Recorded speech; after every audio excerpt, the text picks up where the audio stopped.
Welcome back to my channel Shukla's kitchen and blogs. আজকে আমরা মায়াপুর নগরদ্বীপ যাচ্ছি। এখানে রাস্তায় একটু দাঁড়িয়েছি চাটা খাওয়ার জন্য, আর তাই আপনাদের এখানে ব্লগ করছি। আমরা যখন বেরিয়েছিলাম তখন প্রায় ভোর, একদম অন্ধকার ছিল। এখন আপনাদের বলবো মায়াপুর নগরদ্বীপ যাবো, কীরকম কী সব ওখানে আমরা কেমন করে কাটাচ্ছি আপনাদেরকে সব। এখানে আমার মেয়ে, আমি আর আমার শাশুড়ি মা, রিয়ার মা মানে মাসিমা, মেসমশাই, আর রিয়া আমার দেওর যা আর তার মেয়ে, সবাই মিলেই আমরা এখানে যাচ্ছি এখন মায়াপুর নগরদ্বীপ। আমরা এখানে নেমেছি। একটা দোকান পেলাম, ওখানে একটু টুকটাক টিফিন করে নিই। রাস্তায় এবার দোকান পাওয়া যাবে কিনা তাই ভাবছি এখানে একটু টিফিন করে নিলাম। লুচি, ঘুগনি আর মিষ্টি, কচুরি টাইপের লুচি, কিন্তু ভেতরে একটু পুর দেওয়া ছিল। খেতে খুবই টেস্টি হয়েছিল, খাবারটা ভালোই ছিল। একটা দোকানটা খুব বেশি বড় ছিল না। তারপরে একটু চপ নিয়ে নিলাম। চপ খেতে খেতে আমরা প্রথমে নগরদ্বীপেই পৌঁছলাম। নগরদ্বীপের পর আমরা ওখানে লঞ্চে করে আমরা চলে যাব মায়াপুর। টিকিট কাটতে গেল ছোট আপা, তোমরা এখানে দাঁড়াও, টিকিট কাটতে গেল, দাঁড়াও। লঞ্চের এক একজনাকার ভাড়া হচ্ছে 10 টাকা, 10 টাকা করে টিকিট হয়েছে। কিন্তু অসম্ভব ভিড় এখানে, প্রচণ্ড ভিড়। ভিড়ের মাঝে ভিড় ঠেলে বসার তো জায়গায় নেই, কোনো রকমে দাঁড়িয়ে দাঁড়িয়ে গেলাম আমরা মায়াপুর। কারণ পরের লঞ্চে যেতে গেলে অনেকটাই সময় লেগে যেত, আর আমরা সময় নষ্ট করতে চাইছিলাম না।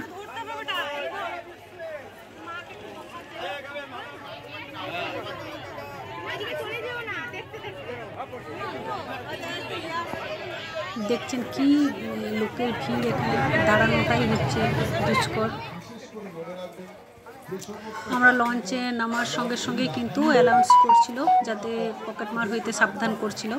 আমরা ওখানে টোটো করে নিলাম, আর আইসক্রিম খেতে খেতে আমরা চলে গেলাম ইস্কন মন্দির যেখানে মায়াপুরের, সেখানে আমরা টোটোটা চেপে চলে গেলাম। প্রথমে আমরা ইস্কনের যে মেন মন্দির সেখানে গিয়ে আমরা প্রথমে ওখানে খাওয়া দাওয়া করব, দর্শন করব। এই দেখুন বিশাল মন্দির, অনেকটা এলাকা জুড়ে। এখানেই কিন্তু ভোগ খাবার জন্য টিকিট করতে হয়, সেখানেও বিশাল লাইন। সেখানে বিশাল লাইন ঠেলেই আমরা ভোগ খাওয়ার টিকিট করলাম। কারণ এখন পুজোর সিজন চলছে, সেই জন্যে যথেষ্ট ভিড়, এবং খুবই ভিড় ঠেলেই আমরা টিকিটটা করে।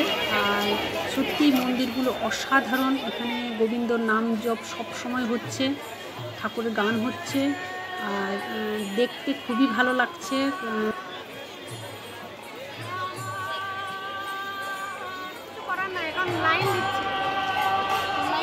এসেছে কিন্তু ভেতরে মোবাইল নিয়ে যাওয়া দিচ্ছে না। এখানে সোনার দেখলাম রাধা গোবিন্দ এবং তার অষ্ট পাটরানী, মানে 8 জন পাটরানী, এবং তার সাথে দেখতে পেলাম আমাদের গৌর নিতাই। হ্যাঁ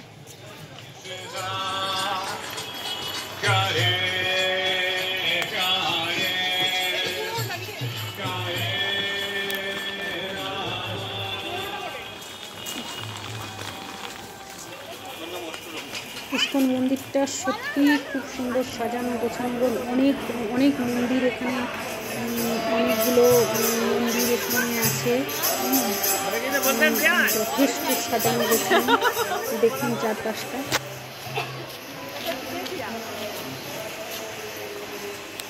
খুবই ভালো লাগবে দেখতে। চারিদিকটা আপনাদের দেখানোর চেষ্টা করছি। এটা হচ্ছে মূল মন্দিরে যাবার রাস্তাটা, দেখুন। কারণ ঠাকুরের মূর্তি তো আপনাদের দেখাতে পারলাম না, কারণ ওখানে আপনাদের বললাম যে ওখানে ভিডিও করতে দেওয়া হচ্ছে না, তাই ঘুরে দেখছি ওখানে নৃসিংহ ঠাকুর আছে। এটা হচ্ছে মূল মন্দিরের পেছন দিকটা। এই দেখুন বিশাল এরিয়া জুড়ে মন্দিরটা, বিশাল এরিয়া জুড়ে মন্দির পরেও অনেকটা এরিয়া জুড়ে দেখুন চারিদিকটা এখানে ইস্কনের মন্দিরের আশপাশের, এটা মন্দিরের পেছন দিকটা। আর আমরা এখানে এসে পরে জলের মধ্যে কচ্ছপ দেখার অনেক চেষ্টা করছিলাম। এখানে অনেক ভিড় কচ্ছপ দেখার জন্য, কিন্তু দেখতে পেলাম না। দুর্ভাগ্যবশত আমরা অনেক চেষ্টা করলাম, দেখতে পেলাম না। কিছু মাছ অবশ্য চোখে পড়লো।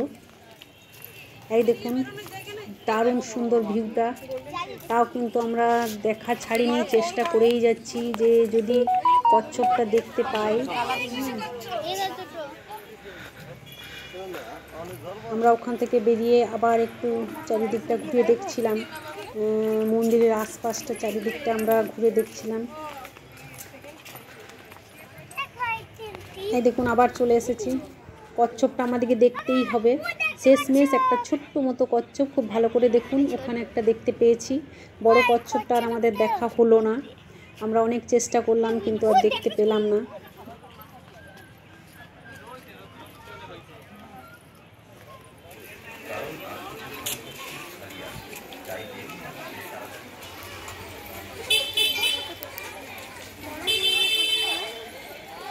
আমরা ভোগ খাবার জন্য এবার বেরিয়ে পড়েছি।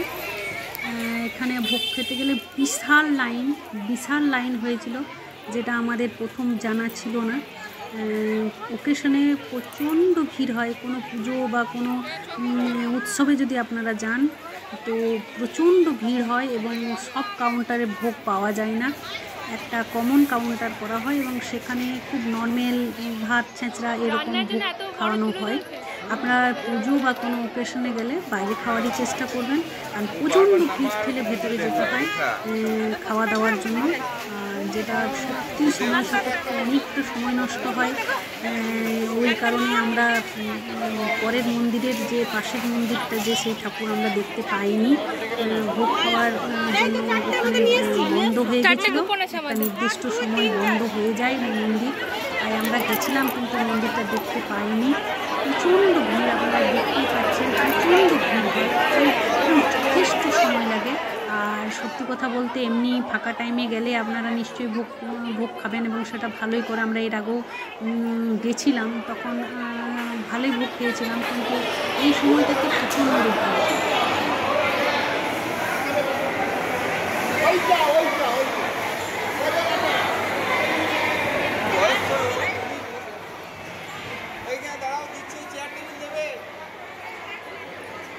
এক ঘন্টা 1.5 ঘন্টা লাইনের পর শেষমেশ আমরা খাবার জায়গায় পৌঁছতে পেরেছিলাম। আমার মনে হয় 1.5 ঘন্টারও বেশি লাইন হবে।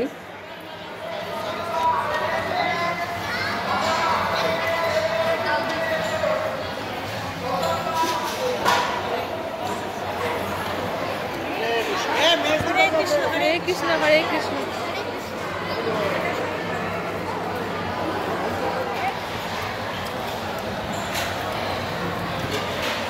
এটা ঠান্ডা জল, তারপরে প্রথমে খিচুড়ি দিই। প্রথমে একটু খিচুড়ি দেওয়ার পর মেনুতে ছিল ভাত, ডাল আর একটা কুমড়োর তরকারি, আর একটা আলু দিয়ে কি সবজি ছিল বলতে পারবো না।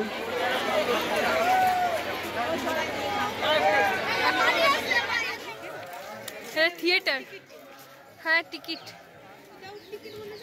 না, না উইথাউট টিকিট নয়।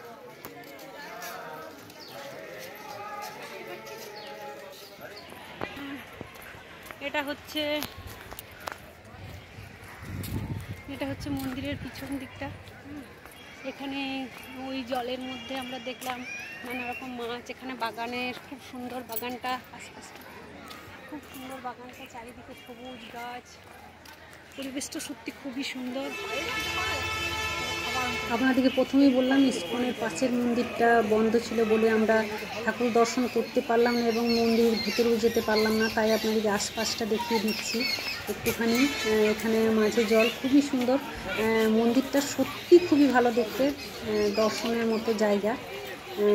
আপনারা আসলে নিশ্চয়ই দেখবেন। এবং যেহেতু এটা গোপালের মন্দির, গোবিন্দর মন্দির, এখানে কিন্তু সময়টা সব সময় মেটার করে, সময়ে আসলে আপনারা কিন্তু দর্শন করতে পারবেন।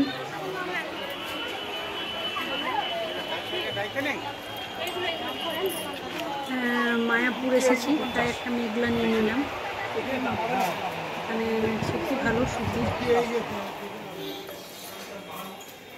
এই দেখুন সব জায়গায় কিন্তু ক্যামেরা একদম করতে দিচ্ছে না। এই দেখুন আমরা এবার আবার মায়াপুর থেকে নবদ্বীপ চলে যাচ্ছি। এখানে খুবই সুন্দর গঙ্গা, এখানে দুটি গঙ্গা এবং যমুনার মিশ্রণ দেখা যায় এখানেও। এটা আমি জানতাম না, আমি জানতাম প্রয়াগরাজেই দেখা হয়, কিন্তু এখানে একটা খোলা এবং একটা পরিষ্কার জল আমরা দেখতে পেলাম। আমরা ওখান থেকে লঞ্চে করে চলে এলাম নবদ্বীপ। এবার আমরা নবদ্বীপে এসেছি, আর নবদ্বীপে আসলাম, আর নবদ্বীপে এসে আমরা নবদ্বীপের দই খাবো না, সেটা হয় না। তাই আমরা টুকটাক একটু সামনে একটু গিয়ে একটা সামনে দোকান পেলাম, একটু লঞ্চের ওখান থেকে বেরিয়ে একটু সামনে দোকান পেয়ে সেখানে আমরা একটু দই খেলাম, নবদ্বীপের দই, সত্যি খুবই সুন্দর, টেস্টি। এরপর আমরা টোটো করে নিলাম এবং টোটো করে আমরা নবদ্বীপের যে যে জায়গাগুলো দর্শনের জায়গা সেগুলো আমরা টোটোতে করে দেখতে যাব।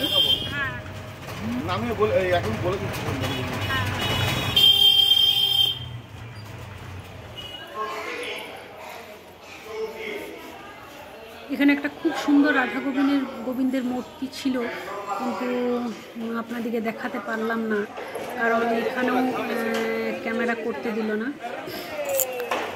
এরপর আমরা দেখতে এলাম 60 ফুটের নিমাই। এই দেখুন অসাধারণ সুন্দর জায়গা, আপনারা আসলে নিশ্চয়ই এই জায়গাটা আসবেন, অসাধারণ দেখতে।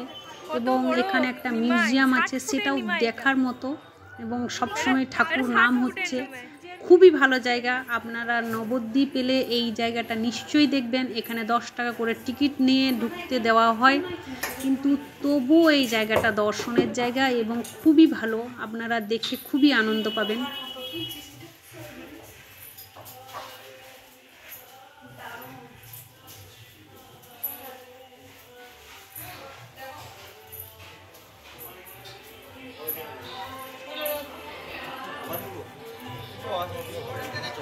দেখতে মুখটা একদম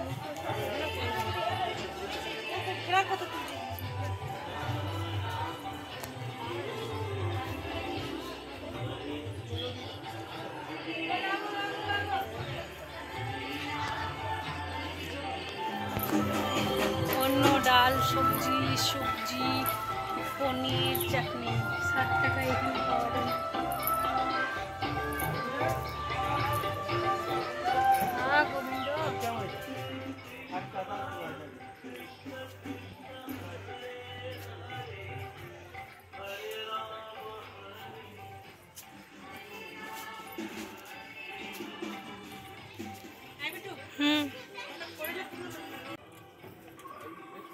আর এটা দেখতে পাই, বুঝতে পারছি যেটা কি, যখন নিমায়ের চোখে জল পড়ছিল তখন সব পশু পাখির চোখ থেকে জল পড়ছিল। আর একটা ছবি তুললে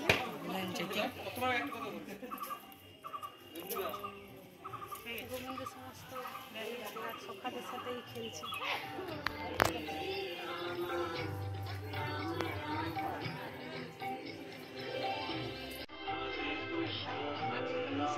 আলোটা একদম জলের মতো দেখাচ্ছে, ভালো করে গোবিন্দকে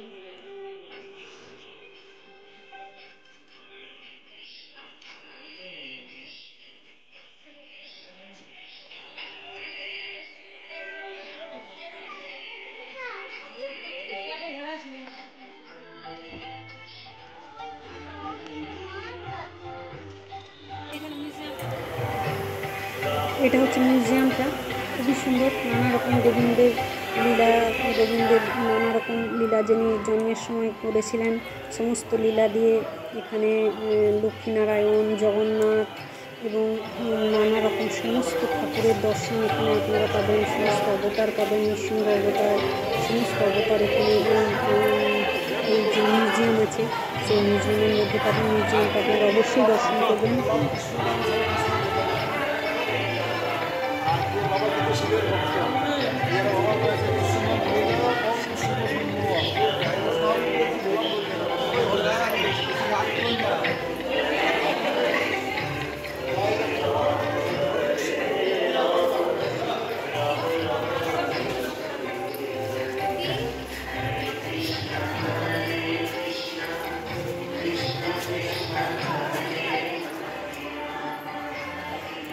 এখানে এখানে সবচেয়ে ভালো লাগলো, আমি গোপালকে দোলনাতে দুলিয়ে দিলাম এবং যেই আসছে সে একটু গোপালকে দুলিয়ে দিচ্ছে।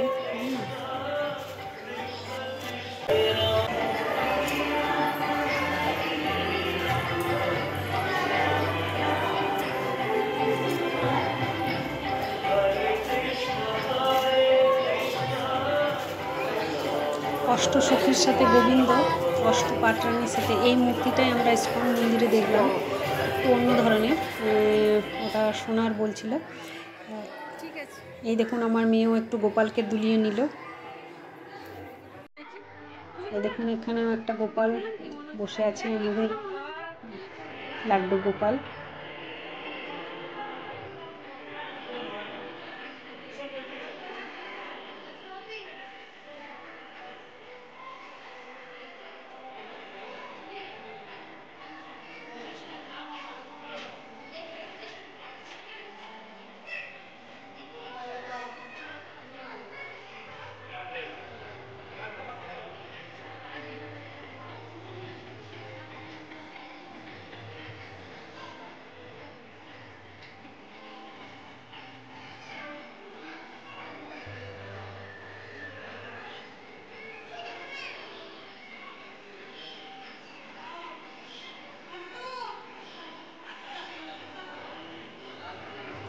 দেওয়ালের দুই সাইডে কাঁচ দিয়ে নানা রকম কারুকার্যর সাথে লিখেছিল এবং আমরা সব দর্শন করে নিলাম মিউজিয়াম। এরপর আমরা বাইরের দিকে চলে আসছি। খুবই সুন্দর জায়গা, দেখার জায়গা, আপনারা নিশ্চয়ই আসবেন এবং এটা দর্শন করবেন। তারপরে আমরা বেরিয়ে যাচ্ছি।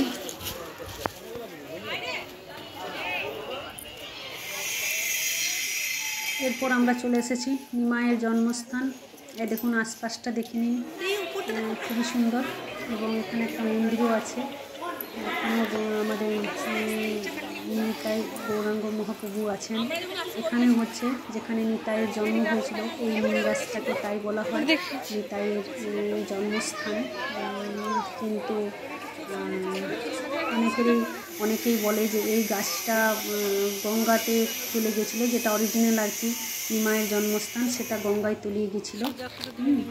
আর এইটা আবার নতুন করে করা হয়েছে, এইটা যে নিমাইয়ের জন্মস্থান, এবং এটা হচ্ছে ক্রিয়াকুঞ্জ, বিষ্ণু ক্রিয়াকুঞ্জ। এরপর আমরা ওখান থেকে বেরিয়ে এলাম।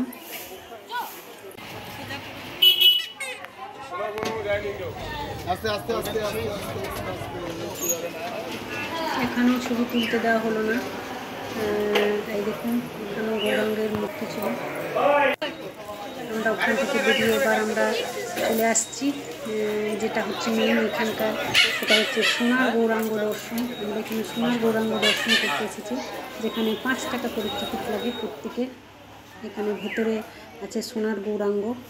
চলুন আপনাদের দেখাই।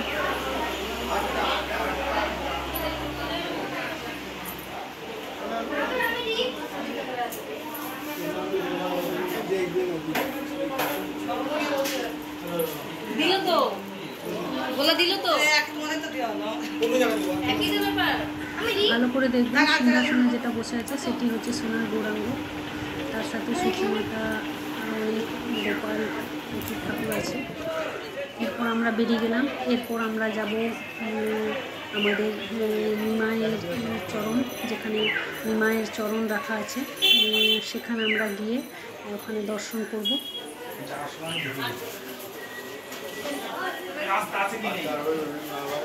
এখানেও 5 টাকা করে টিকিট, এখানেও টিকিট কাটতে হবে। এরপর আমরা ভেতরের দিকে চলে গেলাম। ভেতরের দিকে অনেকটাই জায়গা জুড়ে করা আছে মন্দিরটা। আর আমরা ভেতরে পৌঁছে যেখানটার নিমাইয়ের যে পাদুকা, সেটা রূপো দিয়ে মোড়া আছে, আপনাদেরকে দেখাই। চলুন, এখানে যথেষ্ট ভিড় ছিল, ভিড় ঠেলে আমরা একটু এগিয়ে এই দেখুন আমাদের নিমাই সন্ন্যাসী এবং গৌরাঙ্গ মহাপ্রভু। আর এই দেখুন এখানে ভালো করে দেখুন, সুন্দর করে, আর তার নিচেই আছে এই দেখুন আমাদের গৌরাঙ্গ মহাপ্রভুর চরণ। ভালো করে দেখা, এটা রূপো দিয়ে মোড়া ছিল। এরপর আমরা চলে আসছি, এখানে হচ্ছে এখানে হচ্ছে বিষ্ণুপ্রিয়ার বাড়ি। এখানেও এই দেখুন খুব দূর থেকেই দেখতে হবে, কারণ সেগুলো প্রায় মন্দিরগুলো সবগুলোই তালা দেওয়া থাকে। এটা হচ্ছে বিষ্ণুপ্রিয়ার বাড়ি। এখান থেকে চলে গেছিল খুব সচি মাথায় তো রেখেছিলেন।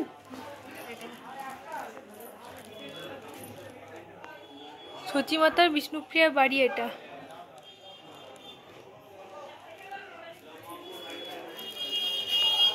আগেরটা বিষ্ণুপ্রিয়ার বাপের বাড়ি, আর এটা সচি মাতার বাড়ি অর্থাৎ শ্বশুর বাড়ি। তো হয়েছে এখানটা, এখানটায় সেরকম ভাবে কোনো পরিচর্যা হচ্ছে না। আমি বলবো? হ্যাঁ বলুন, কোনো অসুবিধা নেই। কি বলবো? ওই কি বলছিলেন? আচ্ছা, মানে এই যে ধামেশ্বর গরমে যে মহাপ্রভু আছে, হ্যাঁ সেটা লাগা পুরো বিশ্বের থেকে লোক এসে এটা দর্শন করে। মায়াপুরে যে লোকগুলো আসে সাহেব, মানে ইসকনের মন্দিরে যারা দীক্ষিতে আছেন, তারাও এসে এখানে দর্শন করে। এটা এখানেই মহাপ্রভু। হ্যাঁ, এটা মহাপুর বাড়ি। আচ্ছা, আর ওখানে দেখলাম আগেরটা, আর এটা বাড়ি পরপর। এটা বিষ্ণুপ্রিয়ারই বাড়ি। আচ্ছা, বিষ্ণুপ্রিয়া স্টেশনের নাম শুনেছেন? হ্যাঁ হ্যাঁ হ্যাঁ হ্যাঁ হ্যাঁ হ্যাঁ। সচি মাতা লাগা নিমার মা, আর বিষ্ণুপ্রিয়া দেবী লাগা নিমার গিন্নি। হ্যাঁ, ওনার নামও স্টেশন। আচ্ছা। এখানে কি আছে? এটা তো দেখবেন, ওটা দেখলেন না স্টার্টিং এ যেটা হয়েছিল, মানে ওখানে এখানে খাওয়া দাওয়ার কি রকম কি আছে? খাওয়া দাওয়া এখানে মন্দিরে যদি খান এত হ্যাঁ, প্রসাদ যেটা খেতে চাইছেন। মন্দিরে তো প্রসাদই হবে। হ্যাঁ হ্যাঁ হ্যাঁ। বসে খেলে 120 টাকা, এমন কিছু নেবে। আচ্ছা, ওটা মানে কোনখানে হয়? এই প্রত্যেকটা মন্দিরেই হয়। প্রত্যেকটা মন্দিরে হয়? হ্যাঁ। আচ্ছা, মানে আপনাদের সাথে যোগাযোগ করলে আপনারা দেখিয়ে দেবেন নাকি? আমাদের সাথে যোগাযোগ করতে হবে না, ওর জন্য মন্দিরে গিয়ে স্লিপ করতে হবে। মন্দিরে গিয়ে বললেই তাহলে ওরা সব মন্দিরেই হবে তো খাওয়া দাওয়া? টাইমের আগে আসতে হবে। দেখা যাচ্ছে 1টার থেকে প্রসাদ দেবে কি বসে খাওয়ানো তো? হ্যাঁ হ্যাঁ, বসে বসে। সেগুলো এই দোলের টাইমে ঘুরে ঘুরে পরিক্রমা করে।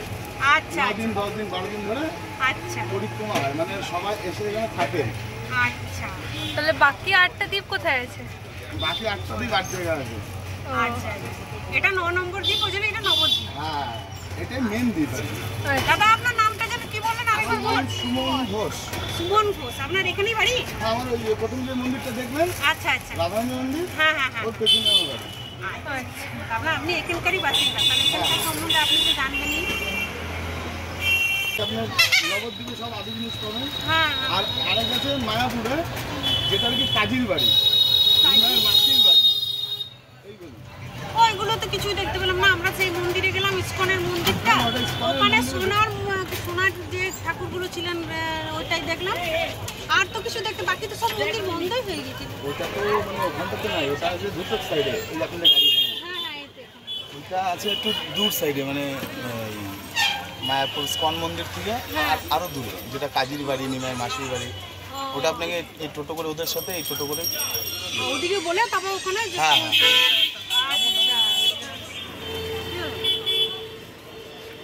চাটনি ফুচকা, আমরা এখন ফুচকা খেলাম এখানে, আমরা ফুচকা খাচ্ছি।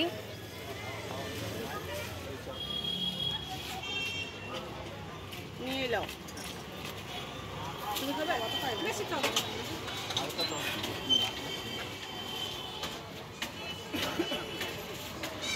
এটা কিন্তু 10 টাকার চাট, খুবই সুন্দর করেছে দাদা।